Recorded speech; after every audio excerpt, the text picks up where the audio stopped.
Bueno, me da mucho gusto una vez más verle en la iglesia y si nos visita hoy, sea muy bienvenido. Y si nos visita, permítame decirle que estamos en una serie de exposiciones sobre la primera carta de Pablo a los Corintios. Entonces le pido por favor, pido a todos que abramos nuestra Biblia en Primera de Corintios 9, versículos 19 al 23. Para continuar con la exposición, después de una pausa la semana pasada, estuve cumpliendo una comisión de la iglesia, predicando en nuestra congregación en su aniversario. Estaba un poco preocupado porque en el reloj más o menos me marca que me quedan una especie, bueno, más o menos una media hora, pero luego recordé que no hay problema porque me dijeron que el culto la semana pasada terminó hasta la noche y entonces entonces no tengo por qué preocuparme.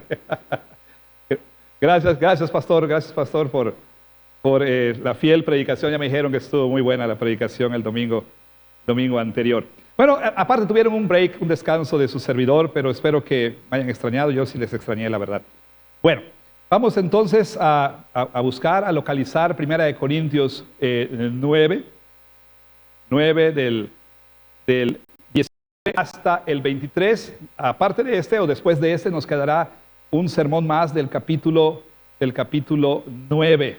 Estamos haciendo progreso aquí, estamos avanzando en nuestra exposición de Primera de Corintios. Por favor, le pido entonces que una vez que haya encontrado esta lectura, me acompañe en oración. Vamos a orar.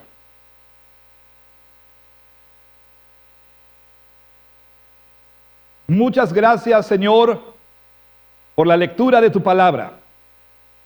Ahora pedimos la obra iluminadora del Espíritu Santo.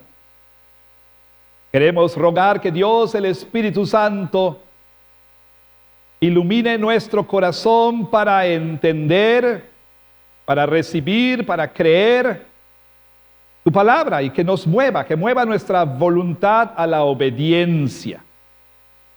Y esta obediencia, Señor, también se manifieste en nuestra manera de pensar y nuestras emociones, nuestros sentimientos, nuestras motivaciones. Rogamos, Padre, que nuestra vida entera sea transformada por tu palabra para que vivamos una vida de adoración y de servicio a tu nombre. En el nombre de Jesús te lo rogamos. Amén. Hoy es muy común, creo que todos ustedes o la mayoría de ustedes estará al tanto de esto, es muy común que las empresas, los negocios, las corporaciones, las instituciones de varios tipos tengan lo que se conoce como una declaración de misión. Vamos a un negocio y vemos ahí una placa o vemos un letrero donde se declara la visión de ese negocio y cuál es su misión. Es interesante que en esos días aún negocios chiquitos, aún he visto puestos de tacos que tienen su declaración de misión. Puede ser tan sencilla como servir los mejores tacos, ¿no? de progreso. ¿Sí? Nuestra misión es satisfacer al cliente proveyéndole las mejores tortas. Bueno, aún negocios chiquitos, aún organizaciones chiquitas tienen esta declaración de misión. Ahora, cuando tomé una de mis clases en el doctorado, mis clases de doctorado quise decir, una de las clases tenía que ver con precisamente analizar nuestra vida y entonces hacernos preguntas difíciles con respecto a la manera en que estábamos viviendo, personalmente y como líderes en la iglesia. Y el propósito de la clase, o para decirlo de otra manera, el fruto de la clase debía ser una declaración personal de misión, una declaración de propósito de vida. Fue una clase bastante iluminadora y bastante también confrontativa, si lo puedo decir de esa manera. Y hasta el día de hoy tengo ahí en la oficina una hoja de papel que ya está bastante vieja, por cierto, pero ahí está lo que, bueno, el Señor me permitió elaborar, si ustedes quieren, vaya, si podemos ponerlo de esa manera, como mi propósito de vida, lo que el Señor me permitió escribir, aquello que sería, según yo entendí, mi propósito para el resto de mi vida. Y ahí está un pequeño párrafo ahí que dice, entonces, ¿para qué viviría yo el resto de los días que el Señor me conceda aquí sobre la tierra? Fue un ejercicio realmente muy, muy interesante, desafiante, pero también creo yo muy, muy importante. ¿Por qué? Porque verdad sea dicha. La mayoría de nosotros vivimos vidas, ¿sí?, que no tienen, digamos, una clara orientación. O para decirlo de otro modo, si bien es cierto que toda vida se orienta hacia algo, ¿sí?, bueno, para muchos la orientación de su vida no es la correcta. Y para otros, probablemente piensen que están teniendo la correcta orientación de vida, ¿sí?, pero de igual manera no es la orientación correcta. Lo que es más, pocas personas se detienen a pensar, bueno, ¿cuál es el propósito de mi vida? ¿Para qué vivo? ¿Para qué existo? ¿Para qué respiro? ¿Para qué me levanto por la mañana? ¿Qué es lo que me mueve? ¿Qué es aquello que orienta mi vida? Bueno, también es cierto que, como dije, todo mundo, de manera consciente o inconsciente, tiene una orientación de vida, ¿sí? Para unos es más consciente que para otros. Hay quienes dicen, pues la verdad no sé. Sin embargo, un análisis a conciencia puede revelar que aunque ellos no se pongan a pensar, aunque no sea consciente para ellos, orientan su vida hacia algo. Su vida apunta hacia algo. Aunque aparentemente hay personas que viven a la deriva, aunque aparentemente hay personas que viven sus vidas haciendo camino al andar, aunque a veces nos parezca que hay personas que sencillamente no saben ni por qué viven, todos en realidad tenemos una orientación de vida. El asunto es que el propósito de nuestra vida sea el propósito para el cual fuimos creados y para el cual fuimos redimidos. Y nos preguntamos, bueno, ¿cuál es el propósito de la vida humana? El Catecismo Menor de Westminster lo pone de esta manera: el fin principal del hombre es glorificar a Dios y gozar de Él para siempre. Otras palabras, glorificamos a Dios gozando de Él y por supuesto, nosotros cuando gozamos de Dios, cuando disfrutamos del Señor, traemos gloria a su nombre. Ahora, este es, digamos, el propósito general para toda la humanidad. Para eso fue creado el ser humano.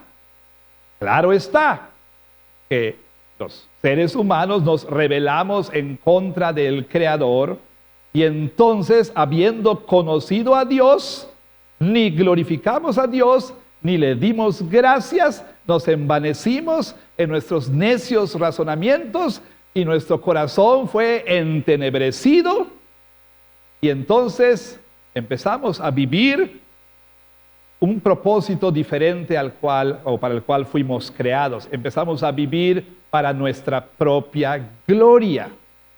Ahora, el Señor Jesucristo vino a este mundo para rehumanizar a humanos deshumanizados, para reinstituir ese propósito en nuestra vida. Entonces, cuando alguien cree en Cristo, su vida empieza a orientarse hacia el propósito correcto. Y empezamos a vivir otra vez para la gloria de Dios. Empezamos a vivir otra vez nuestras vidas para la gloria de su nombre. Ahora bien, ese es el propósito general, por supuesto. Pablo dice que si comemos o bebemos, bueno, todo debemos hacerlo para la gloria de Dios. Sin embargo, pensemos ahora individualmente.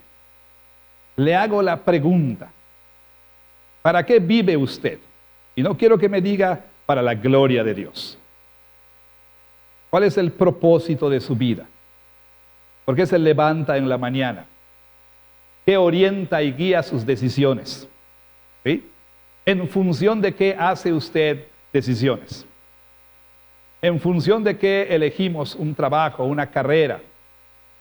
¿En función de qué arreglamos y rearreglamos nuestra agenda? ¿En función de qué?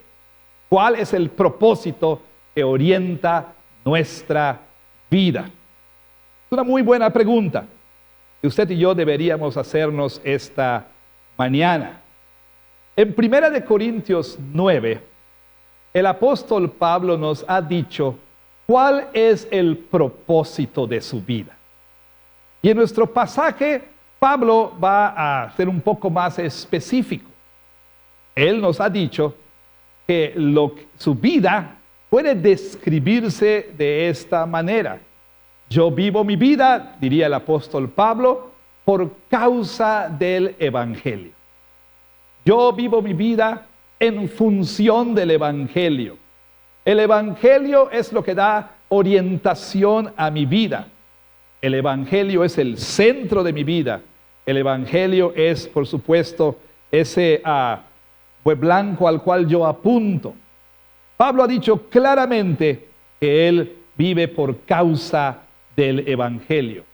Pero ahora Pablo va a ser un poco más específico y entonces nos va a hablar acerca de, no solamente del qué, o sea, qué es el propósito, cuál es el propósito de su vida, sino cómo Pablo, cómo es que él trata de vivir en función de ese propósito.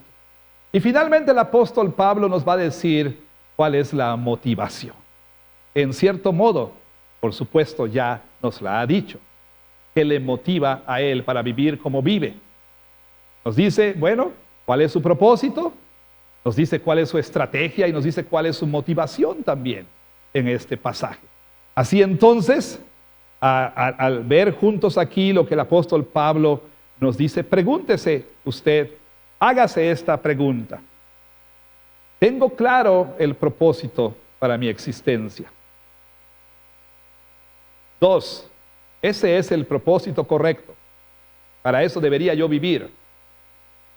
3, ¿qué estoy dispuesto a hacer para vivir en función de ese propósito? Pregúntese también 4, ¿qué es lo que me motiva? ¿Cuál es mi motivación? ¿Qué es lo que me impulsa? Pensemos en todas estas preguntas al ver lo que Pablo dice aquí en 1 Corintios 9, del 19 al 23. Pablo comienza esta sección de esta manera. Por lo cual, eso nos debe alertar al hecho de que lo que va a decir ahora, bueno, tiene que ver con lo que ha dicho antes.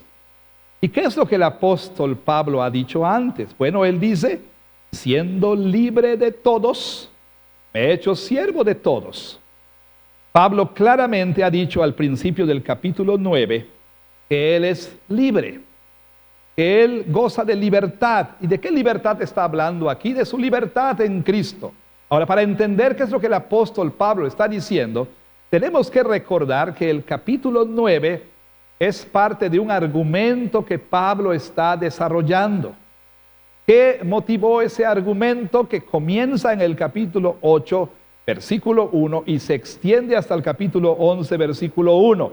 ¿Qué es lo que dio lugar a ese argumento que Pablo está aquí construyendo? Bueno, un cuestionamiento que se le hizo llegar por medio de una carta. En este momento Pablo estaba en Éfeso. Había él pasado año y medio en Corinto. Él fundó la iglesia de Corinto. Pero entonces, en el momento en que él escribe esta carta, él ya no está en Corinto, pero todavía está en contacto, todavía él de lejos, si usted quiere, continúa pastoreando la iglesia corintia. Y entonces le hicieron llegar un documento, una carta, donde se le planteaban preguntas, dudas, donde se le pedía a Pablo aclarar ciertas cosas, pero entre todo aquello que contenía la carta había el cuestionamiento, por lo menos, de un grupo de personas en la iglesia corintia que estaba reclamando el no poder, o mejor dicho, estaban hasta cierto punto quejándose por no poder hacer libre uso de sus derechos, de su libertad en Cristo. Específicamente, estaban cuestionando a Pablo con respecto al asunto de la comida sacrificada a los ídolos. Es decir, ellos se quejaban de que de alguna manera se estaba coartando su libertad de poder comer de lo que ellos quisieran. Y en la carta, pues ellos expresan que eran libres en Cristo, máxime que ellos tenían, por supuesto, el conocimiento correcto, sabían que comer comida sacrificada a los ídolos no les iba a afectar en nada. Ellos sabían muy bien que los ídolos eran absolutamente nada, que solo hay un Dios vivo y verdadero. Por lo tanto, comer comida sacrificada a los ídolos no les iba a perjudicar en lo más mínimo. Y entonces le decían a Pablo, ¿por qué no podemos comer? ¿Por qué se nos impide? ¿Por qué no nos dejan hacer uso de nuestros derechos? ¿Por qué no nos dejan disfrutar nuestra libertad en Cristo? Y Pablo entonces comienza su respuesta. Y les dice en el capítulo 8 que si bien tenían razón en decir que su teología era la correcta, que si bien tenían la razón en argumentar que para ellos, por su madurez y conocimiento, no iban a ser afectados, Pablo les dice que tenían una responsabilidad que estaba por encima de sus propios derechos y sus propias libertades. ¿Cuál era esta responsabilidad? Bueno, pensar en el hermano más débil, pensar en aquellos que no tenían el mismo conocimiento, pensar en aquellos que todavía tenían una conciencia débil. Y Pablo les dice que el amor a esos hermanos estaba por encima de su propia libertad. En el capítulo 9, el apóstol Pablo entonces les da un ejemplo de su vida personal, cómo él, siendo libre, estaba dispuesto a dejar de comer carne. ¿Sí? Nos dice no solamente carne sacrificada a los ídolos, cualquier tipo de carne. Si eso hace caer a mi hermano, no voy a comer carne. Y digo, este es el ejemplo puntual, podía ser cualquier otra cosa. Pablo dice, estoy dispuesto a no hacer uso de mi libertad. Y no solo eso, Pablo también les dice, miren, siendo un ministro del Evangelio y habiendo ordenado el Señor que los que predican el Evangelio, vivan del Evangelio, yo estoy dispuesto a no cobrar un solo centavo, con tal de no poner un obstáculo al Evangelio. Y esto por lo que estaba sucediendo en la iglesia, por el contexto cultural. Pablo sabía que lo mejor sería, en ese contexto, no hacer uso de su derecho de cobrar un salario, de recibir ayuda económica. Él estaba dispuesto a hacer a un lado sus privilegios, sus derechos, sus gustos, sus preferencias, absolutamente todo por causa del Evangelio. Entonces, así dice el apóstol Pablo en el versículo 19, siendo libre de todos, me he hecho un siervo de todos para ganar a mayor número. Ahí entonces Pablo nos empieza a decir, por un lado, cuál es el propósito de su vida y cuál es la estrategia que él usa. Noten, por favor, en el versículo 19, él dice que su propósito es ganar al mayor número. Vuelve a repetir esto en el versículo 20. Para ganar, dice, a los que están sujetos a la ley. Versículo 21, para ganar otra vez. Versículo 22, para ganar, y así por el estilo. Pablo entonces, una y otra vez, dice que el propósito de su vida era ganar el mayor número de personas que le fuera posible Y usted se preguntará, ¿ganar? ¿Qué quiere decir ganar, ganar personas? Bueno, si usted no es creyente, evangélico, no es cristiano, quizá no está acostumbrado a esa terminología, le es foránea, le es extraña, ¿cómo que ganar? ¿Cómo que ganar personas? Bueno, permítame explicarle de manera sencilla. Pablo usa un verbo que es muy usado en el Nuevo Testamento, el mismo Señor Jesús, cuando Él habla del proceso que Él dejó a la iglesia para lo que se conoce como disciplina eclesiástica, o sea, el proceso para lidiar con la presencia y práctica del pecado en la iglesia. Jesús dijo que el primer paso es el siguiente: si tu hermano peca o si tu hermano peca contra ti, ve y repréndele estando tú y él solos. Si te oyere, dice el Señor Jesús, habrás ganado a un hermano. Habrás ganado, dice Jesús. Bueno, también podemos notar que se usa la misma expresión en otros pasajes. Pedro el apóstol, hablando a las mujeres casadas con no creyentes, en 1 de Pedro 3, les dice cómo debían vivir su vida delante de sus esposos no creyentes. Y en pocas palabras, Pedro les dice, tal vez convendría que dejen de sermonear a su marido y vivan una vida casta, respetuosa, en sujeción a su esposo, dando un buen testimonio para ganarles aún sin palabra, ¿no? Para ganar a esos maridos que no creen. Otra vez, el mismo verbo ahí. El apóstol Pablo también dice que si bien él tenía mucho de qué gloriarse, hablando de su vida pasada, en Filipenses 3, donde él nos da su pedigrí religioso, donde Pedro habla, ¿sí? Pablo describe, ¿sí?, quién era él antes de conocer a Cristo. Dice que era hebreo de hebreos, de la tribu de Benjamín, o sea, de pura cepa, ¿sí? Además, educado en la secta religiosa más estricta del judaísmo, educado por Gamaliel, uno de los mejores maestros, el discípulo más avanzado, el matado de la clase, el que sacaba puro 10, aquel que aventajaba a todos sus contemporáneos en conocimiento, en celo. Y luego Pablo dice, cuantas cosas eran para mí ganancia, las estimo como pérdida, como basura, como estiércol, dice el apóstol Pablo, con tal de ganar a Cristo. Otra vez ese verbo. Ahora Pablo está usando aquí el verbo para referirse ¿a qué? A la tarea evangelística. Es decir, ganar a alguien para Cristo significa que al compartir las buenas nuevas del Evangelio, esa persona entonces pueda hacer una profesión de fe genuina y entonces pueda venir al conocimiento de Cristo y pueda entregar su vida a Jesucristo y pueda reconocer y confesar a Cristo como su Señor y Salvador. Entonces Pablo dice que la misión de su vida, el propósito de su vida era ganar el mayor número de personas para Cristo Jesús. Para Cristo Jesús. Era el propósito de su vida.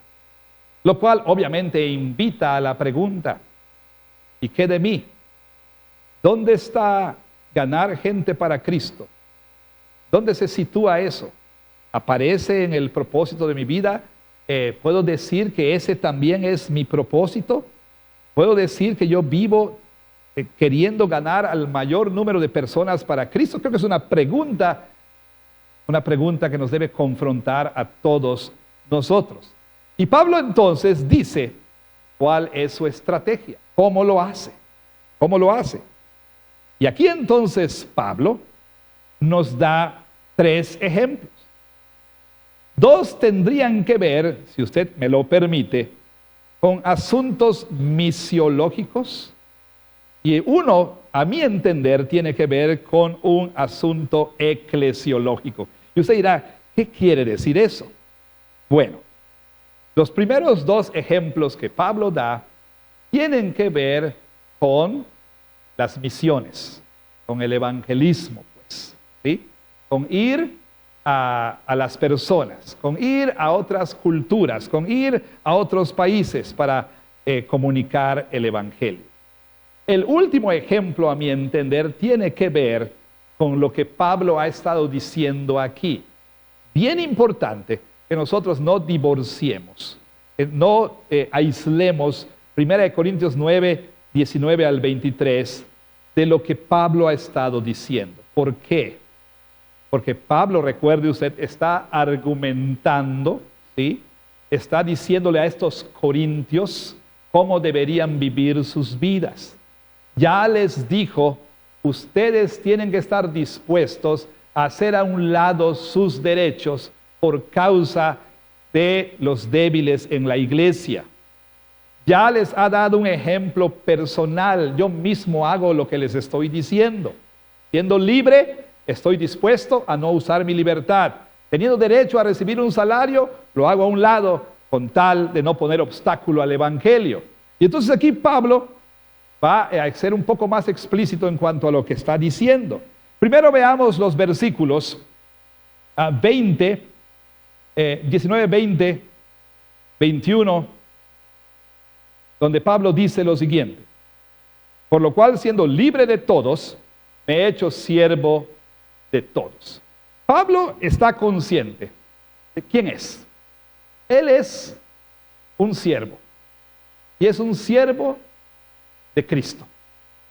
Y siendo siervo entonces, Pablo vive en obediencia a lo que su amo, lo que su maestro, lo que su Señor quiere. Vaya, él no vive su vida como siendo el Señor de su vida, sino como siendo el siervo del Señor Jesús. Y entonces cuando él dice, siendo libre me he hecho esclavo de todos, ¿qué quiere decir el apóstol Pablo? Bueno, piense usted en un siervo, en un esclavo en tiempos del apóstol Pablo. Nosotros cuando oímos la palabra esclavo, a nuestra mente vienen imágenes muy feas, de abuso, de horrendas cosas hechas a personas. Tristemente ha habido ese tipo de esclavitud. Pero la esclavitud en el mundo grecorromano no era, sobre todo en Roma, no era como lo que nosotros normalmente pensamos la esclavitud es. Los esclavos eran básicamente trabajadores domésticos, siervos, y la verdad es que muchos de ellos eran gente muy letrada, gente muy conocedora, eran simplemente trabajadores que estaban al servicio de alguien. Muchas veces eran mayordomos. Y entonces el apóstol Pablo dice, así como de pronto un siervo tenía que adaptarse a las costumbres de la casa donde él iba a servir, yo he decidido hacer lo mismo, porque soy un siervo.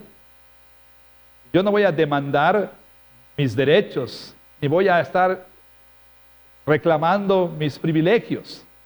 Entonces, si el propósito de mi vida es ganar al mayor número de gente posible para Cristo, entonces yo debo estar dispuesto a vivir como un siervo. Y entonces Pablo dice, estoy dispuesto a adaptar mi vida, a rearreglar mi vida, estoy dispuesto a hacer a un lado mis preferencias, estoy dispuesto a dejar de lado, mis gustos, estoy dispuesto a salir de mi zona de confort con tal de cumplir mi ministerio. Piense usted, por ejemplo, ¿qué pasaría si usted contratara a alguien para el servicio doméstico?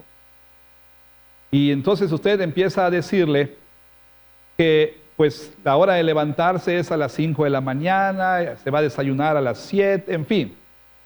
Pero la persona que contrató a usted le dice, no, mira, yo no estoy acostumbrado a levantarme a esa hora. ¿No será que a las 8 podamos desayunar?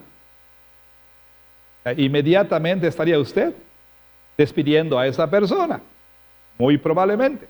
o vamos a voltear el asunto. Vas a pedir trabajo, te dan el empleo, y entonces te dan tu descripción de trabajo. Entonces dices, bueno, pero ¿no será que mejor en lugar de que me den mi hora de almuerzo a esta hora, me la den a tal hora? Y los jueves yo necesito salir más temprano, y si por favor el sábado, ¿no será que a las 10 de la mañana ya inmediatamente vas a salir despedido? Inmediatamente. Cuando uno es siervo, tiene que acomodarse, ¿verdad? Tiene que acomodarse. Y Pablo se ve así, así mismo se ve como un siervo y está dispuesto a hacer cualquier cambio, cualquier adaptación que se requiera con tal de ganar al mayor número de personas posible. Y entonces, en los versículos 20 y 21 nos da un par de ejemplos que tienen que ver con las misiones, con el evangelismo. El apóstol Pablo iba de cultura en cultura, de ciudad en ciudad. Y entonces Pablo tenía que estar dispuesto a adaptarse. Pablo tenía que estar dispuesto a dejar a un lado gustos y preferencias. Y muchas veces tenía que estar dispuesto a salir de su zona de confort. Y dice así: me he hecho a los judíos como judío. Noten por favor y subraye esa palabra. No dice me he hecho a los judíos judío, ni a los gentiles gentil. Me he hecho a los judíos como judío. ¿Esto qué quiere decir? Quiere decir que en aquello que no es importante como costumbres en cuanto a dieta, en cuanto a ciertas festividades, en cuanto a la observancia de ciertos ritos, Pablo estaba dispuesto a acomodarse, estaba dispuesto a hacerlo. Bueno, él era judío de nacimiento. Sin embargo, Pablo dice lo siguiente, versículo 20 dice: a los que están sujetos a la ley, aunque yo no esté sujeto a la ley, como sujeto a la ley. No está hablando aquí de dos grupos diferentes. Judíos y los que están sujetos a la ley, mismo grupo. ¿Qué quiere decir el apóstol Pablo? Está hablando de aquellos israelitas, ¿verdad? Quienes habían habían tenido el privilegio de ser el pueblo que Dios llamó a su servicio para llevar su gloria a todas las naciones, a quienes Dios le dio su ley. Sin embargo, ellos empezaron a creer que la obediencia a los mandamientos de Dios les iba a merecer la vida eterna, les iba a merecer el favor de Dios. Y entonces empezaron a vivir creyendo eso. Y Pablo dice, bueno, yo estoy dispuesto a hacerme como ellos, aunque yo ya no estoy bajo la ley. ¿Qué quiere decir el apóstol Pablo? El apóstol Pablo, por la gracia de Dios, había conocido a Jesucristo y entendió el evangelio. Entendió que Jesucristo vino a hacer lo que nosotros no podemos hacer. Vino a obedecer la ley de Dios en nuestro lugar, de manera que si nosotros creemos en Cristo, la obediencia de Cristo se nos cuenta a nuestro favor. Y entonces Dios nos perdona y nos adopta como suyos. Pablo había entendido el evangelio. Yo ya no estoy bajo la ley, dice el apóstol Pablo. Sin embargo, estoy dispuesto a acomodarme, estoy dispuesto a adaptarme en aquellas cosas que no son importantes. Por ejemplo, él se dio cuenta de que era necesario circuncidar a su compañero Timoteo para no poner obstáculo para el evangelio. Siempre me he preguntado cómo la gente sabría que no estaba circuncidado, pero bueno, ese es otro asunto, ¿no? Así que circuncidó a Timoteo para no poner obstáculo al evangelio. Estuvo dispuesto a hacer un voto de nazareato. Estuvo dispuesto a participar de ciertos ritos, ¿sí? Estuvo dispuesto a hacer muchas cosas con tal de no poner tropiezo al evangelio. Él quería alcanzar al mayor número de judíos que él pudiera para Cristo. Y eso le llevó a hacer cambios. Le llevó a hacer, Pablo, le llevó a hacer concesiones. Le llevó a hacer decisiones. Le llevó a salir de su zona de comodidad. Pablo estaba dispuesto a hacer todo esto. Y también dice en el versículo 21 que estuvo dispuesto a hacer lo mismo con aquellos que están sin ley, es decir, los gentiles, como si yo estuviera sin ley. Pablo dice, estoy dispuesto también a adaptarme, a dejar a un lado preferencias, a dejar a un lado gustos cuando se trata de a los gentiles, cuando se trata de los que, pues, eran estos pueblos paganos, inmorales, idólatras. Y usted dirá, ¿qué quiere decir eso? ¿Que Pablo estuvo dispuesto a participar de todo lo que ellos hacían? No, no. Él mismo dice que sabía dónde trazar la línea. Y dice así, versículo 21, a los que están sin ley, como si yo estuviera sin ley. Pero luego aclara, no estando yo sin ley de Dios. O sea, Pablo dice, yo estoy sujeto a la ley de Dios. ¿Ok? Claro, y él describe, yo estoy bajo la ley de Cristo. Y usted dirá, ¿cómo? ¿Hay dos leyes diferentes? ¿Una de Dios y una de Cristo? No. Recuerden que Jesús dijo que Él no venía a abrogar la ley. Jesús dijo que Él no venía a quitar la ley. Él vino a cumplirla, ¿no es verdad? Y la Biblia nos dice, en Gálatas, que la ley de Cristo puede resumirse en esto. Amor. Si amas a Dios y amas al prójimo, habrás guardado la ley. Porque amor a Dios y amor al prójimo te lleva a obedecer la ley. Pablo dice, yo no estoy sin ley, yo estoy bajo la ley de Cristo. O sea, para traducir esto, lo que Pablo está diciendo es lo siguiente. Yo sé que para ganar personas para Cristo, debo estar dispuesto a adaptarme hasta cierto punto. Debo estar dispuesto a dejar gustos y preferencias. Debo estar dispuesto a salir de mi zona de comodidad. Pero también sé, dice Pablo, que hay un momento en el que debo trazar la línea y decir que aquí no voy a pasar. ¿Por qué? Porque pasar esta línea significa transgredir los mandamientos de Dios. Y Pablo dice, no. Para ilustrar esto, permítame decir lo siguiente. Como cristianos, ¿sí? Como aquellos que por la gracia de Dios conocemos a Cristo, de pronto somos confrontados con, nuestro llamado a que nuestros amigos, nuestros compañeros de trabajo, nuestros colegas, nuestros compañeros de escuela, nuestros vecinos, nuestro llamado a que les hablemos de Cristo a todos ellos y que conozcan al Señor Jesús. Y sabemos entonces que es nuestro llamado. Pero de pronto empezamos nosotros a enfrentarnos a ciertas situaciones. Empezamos a enfrentarnos a ciertas barreras que para algunos de nosotros son un poco difíciles de sortear. ¿Por qué? Piénselo, por ejemplo, ¿no? Mientras más años tenemos de ser cristianos, ¿sí?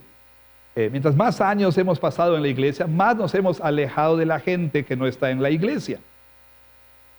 Y de pronto entonces, ciertas conductas, ciertas costumbres, pues obviamente empiezan a parecernos a nosotros como cosas que pues no deberíamos nosotros de veras, no deberíamos tener nada que ver con estas cosas. Y entonces lo que ha ocurrido es que empezamos a aislarnos y a aislarnos y a aislarnos cada vez más. Y entonces, ¿qué sucede? Bueno, que encontramos muy difícil el comunicar el evangelio. Por ejemplo, hay personas que no tienen ni idea de lo que pasa en la cultura pop y la cultura popular. Y la gente habla de esto, de aquello y de lo otro, y no saben ni de qué están hablando, ¿verdad? Sencillamente no tienen ni idea de qué están diciendo. Las generaciones más jóvenes hablan,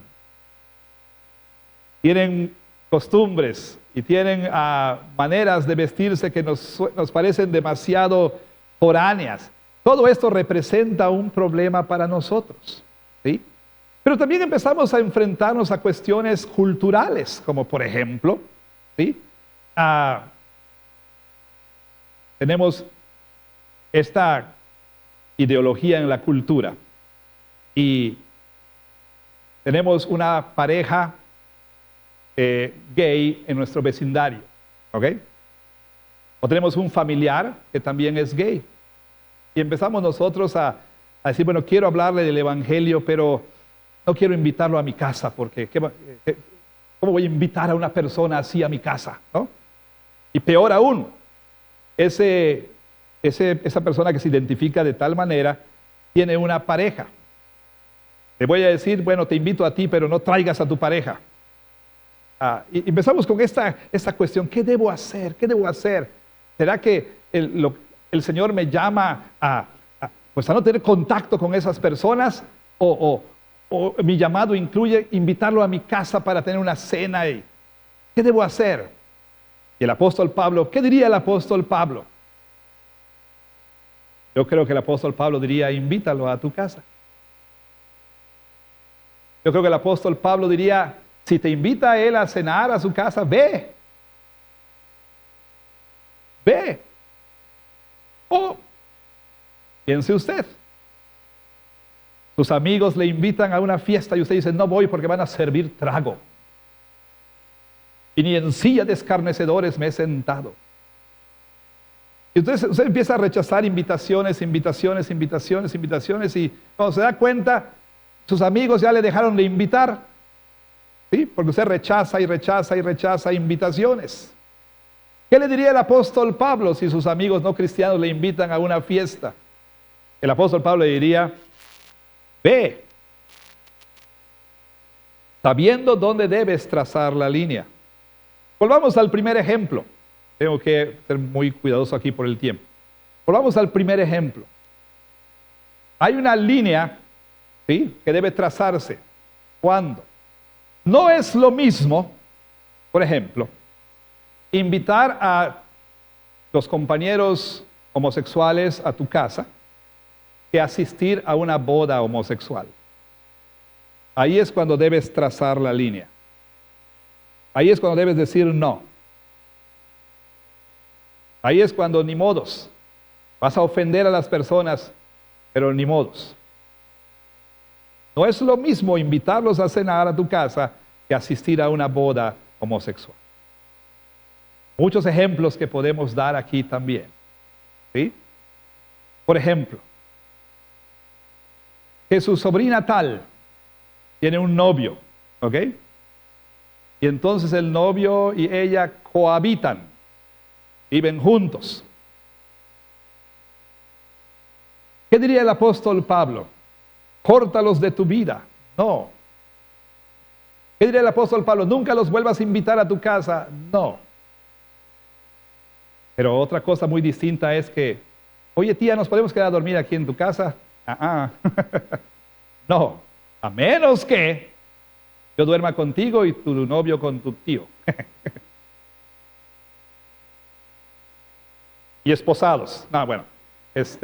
El asunto es diferente, es muy diferente el asunto. Hay que saber dónde trazar la línea. ¿Sí? No es fácil. No es fácil, ¿por qué? Porque a veces nuestras preferencias han sido elevadas a nivel de mandamientos. Nuestros gustos han sido sacramentalizados. ¿Sí? Lo que nosotros pensamos ha sido elevado a la categoría de norma. No es fácil, no es sencillo, es incómodo. Yo sé, ir a ciertos lugares nos va a poner incómodos. ¿Sí? Participar de ciertas reuniones no va a ser algo que nosotros sintamos como que es nuestro ambiente. Pero note por qué Pablo está dispuesto a hacer estas cosas. ¿Cuál es el propósito? ¿Qué es lo que le motiva? Ganar a las personas para Cristo. Y si tengo que sentirme incómodo, y si tengo que participar en algo que no es lo que yo preferiría, así sea con tal de ganar a otros para Cristo. Pero es bien importante que quede muy claro. Noten que Pablo no dice, me he hecho judío a los judíos para caerle bien a los judíos. Y me he hecho gentil a los gentiles para caerle bien a los gentiles. No, lo hago para ganar personas para Cristo. No para últimamente ganar aceptación, sino para ganar gente para Cristo. Además le voy a decir una cosa. Permítame los últimos minutos aquí. Ya de por sí, todos nosotros, sin excepción, en mayor o menor medida, estamos haciendo lo que el apóstol Pablo hacía, pero no en función del Evangelio. O sea, piensen los chicos aquí que están en la secundaria o en primaria, que están dispuestos a adaptarse y a moldarse, ¿no? Con tal de ser aceptados por el grupo de amigos. Piensen ustedes, por ejemplo, en el empleado que también, pues él no quiere, pues que lo piensen que es un aleluyo, demás.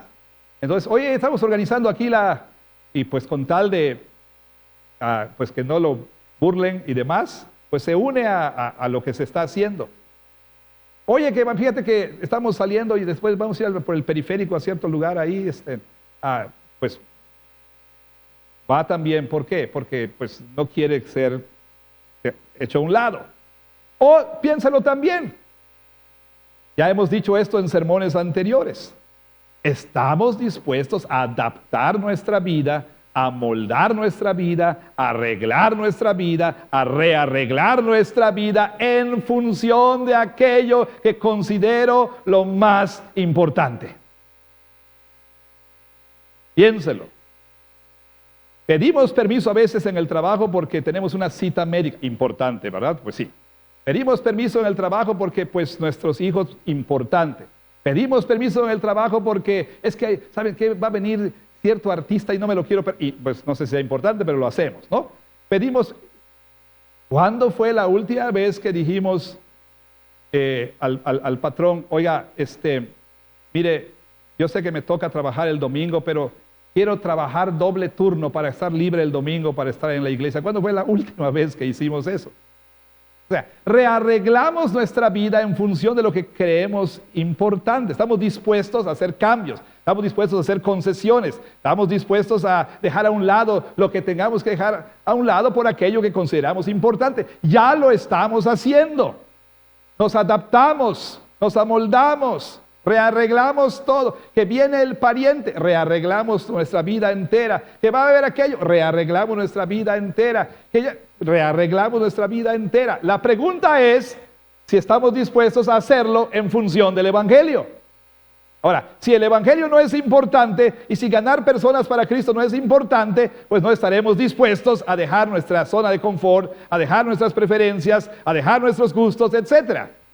Todo está en función de si realmente ganar personas para Cristo es el propósito para el cual vivimos. Para acabar pronto. Usted dirá, gracias, pastor. Eso es en cuanto a lo misiológico. En cuanto a lo eclesiológico, vea usted. Por último, versículo 22. Me he hecho débil a los débiles para ganar a los débiles. A todos me he hecho de todo, para que de todos modos salve a algunos. Me he hecho a los débiles, dice el apóstol Pablo. Débil, versículo 22. Me he hecho débil a los débiles. ¿De quién está hablando Pablo aquí? Vuelva al capítulo 8. ¿Quiénes son estos débiles? Aquellos cuya conciencia no les permitía libremente comer de comida sacrificada a los ídolos. Aquellos que recién habían salido de un trasfondo pagano, que todavía no podían, disasociar esa práctica de la adoración a los demonios. Por más que querían, no podían ellos hacer la separación. Entonces Pablo dice, contrario a estos conocedores de 1 Corintios 8, que no estaban dispuestos, que decían, bueno, yo soy libre en Cristo y no me importa que tú no lo seas, yo voy a comer. Yo soy libre en Cristo, no me importa que... Pablo dice, yo me he hecho a los débiles débil. ¿Por qué? Quiero ganarlos, no quiero que se pierdan. En el capítulo 8, oigan qué dice el apóstol Pablo. Volvemos ahí. Y dice así, versículo 9. Pero tengan cuidado que esta libertad suya no venga a ser tropezadero para los débiles. Porque si alguno te ve a ti que tienes conocimiento sentado a la mesa en un lugar de ídolos, la conciencia de aquel débil, de que es débil, no será estimulada a comer de lo sacrificado a los ídolos, y por el conocimiento tuyo, ¿qué? Se perderá el hermano débil por quien Cristo murió. Yo no quiero que esto pase, dice el apóstol Pablo. Y si hacer a un lado mi libertad va a hacer que yo le gane, siendo paciente, siendo amoroso. Ok, yo ya me sé el A a la Z de la vida cristiana, él está en el ABC, pues me voy a bajar a su nivel, voy a comprenderlo, voy a no exigirle, ya ver, crece, no, yo voy a acompañarle en ese crecimiento, voy a estar dispuesto, dice Pablo, a no comer lo que no tenga que comer con tal de que él no sea perjudicado. Entonces Pablo está diciendo aquí entonces que así como estaba dispuesto para ganar gente ahí afuera, también estaba dispuesto a no perder gente aquí dentro. Es lo que Pablo está diciendo.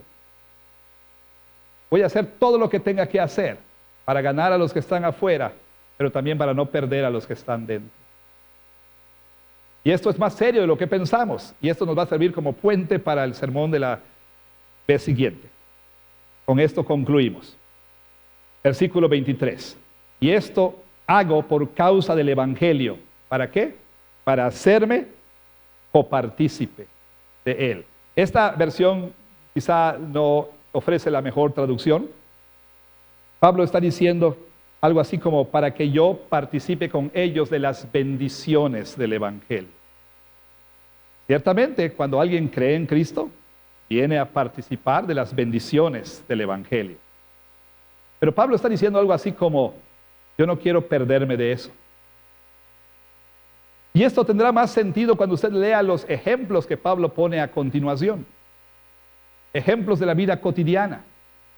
Habla de que por esa razón él se disciplina. Por esa razón él vive su vida de cierto modo. Y dice, no sea que al final del día yo venga a ser descalificado. ¿Qué está diciendo el apóstol Pablo?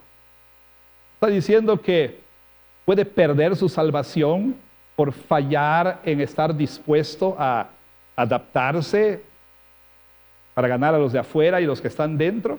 No. Pero lo que Pablo está diciendo es esto. La manera en que vivimos, lo que estamos dispuestos o no dispuestos a hacer, es un asunto serio. Y en particular Pablo está diciendo lo siguiente: si no estás dispuesto, dice, le está hablando a los corintios y a nosotros, a dejar a un lado tus preferencias, a dejar a un lado tus gustos, si te aferras a lo que tú quieres, entonces esto pudiera estar revelando un corazón que carece de amor. Y el amor es un fruto del Espíritu. Y eso pudiera estar diciendo que no eres creyente. Y al final del día vas a terminar fuera. Al final del día se va a revelar que nunca fuiste creyente porque te aferraste a lo tuyo, porque fuiste egoísta, porque no te importó el otro, porque lo único que querías era vivir tu vida. Y entonces al final del día se va a revelar que nunca tuviste amor y por lo tanto, si no tienes amor, no conoces al Señor. Es un asunto muy serio, dice el apóstol Pablo. Yo, dice, he hecho esto porque quiero ser copartícipe con ellos de las bendiciones del Evangelio. No sea que yo los lleve a Cristo y yo termine fuera. Es un asunto muy, pero muy serio. ¿Qué necesitamos entonces? Sí, pastor, usted tiene toda la razón. A partir de ahora viviré en función del Evangelio. Buena suerte. ¿Qué necesita usted? La gracia de aquel. La gracia de aquel que estuvo dispuesto a encarnarse. Si alguien es ejemplo, es Jesús. Si alguien es el modelo, es Jesús, el cual siendo igual a Dios, no escatimó el ser igual a Dios como cosa a que aferrarse, sino que se despojó a sí mismo Y Él, dice el apóstol Pablo en Filipenses 2, se hizo hombre. Y no solamente se hizo hombre, tomó forma de siervo, de siervo. Jesús entonces es a quien debemos mirar, no al apóstol Pablo nada más. No se trata de imitar al apóstol Pablo, se trata de ver a Jesús. Pero no solamente de ver a Jesús, de decir, Señor, yo necesito tu gracia. Porque de otro modo, para empezar, el Evangelio no va a ser el propósito de mi vida. Sin tu gracia, no voy a estar dispuesto a arreglar mi vida en función del Evangelio. Sin tu gracia, Jesús, a mí no me va a importar ni la gente ahí afuera, ni la gente aquí adentro. Lo único que me va a importar son mis derechos y mis libertades y mis gustos y mis preferencias. Te necesito a ti, Jesús. Venga al Señor y dígale, Señor, te ruego que mi propósito de vida sea el propósito que Pablo declara aquí. Quiero vivir una vida en función de tu Evangelio. Las decisiones que yo tome, los lugares a los que yo vaya, los deportes que practique, los pasatiempos en los que yo tenga esparcimiento, que todo esté en función del Evangelio. Me uno a un gimnasio, no es nada más sino es para ganar a los que están en el gimnasio. Me uní a los runners, no es nada más para ser delgadito, para bajar tu presión arterial, que sí es bueno, pero para ganar a esa comunidad, ¿sí? Estoy con los otakus, salte de ahí. Donde estés, donde vayas, te uniste al grupo de pilates, de aeróbics, te uniste al cycling, te uniste a una clase de cocina, todo en función del Evangelio. Todo en función del Evangelio. ¿Te uniste a clase de pintura? ¿Está tomando clase de tai chi? Sálgase de ahí. Y todo en función del Evangelio. Todo en función del Evangelio. Que usted pueda decir como Pablo, vivo mi vida por causa del Evangelio y me he hecho todo a todos con tal de ganar al mayor número posible de personas para Cristo. Que ese sea el propósito de nuestra vida. Amén.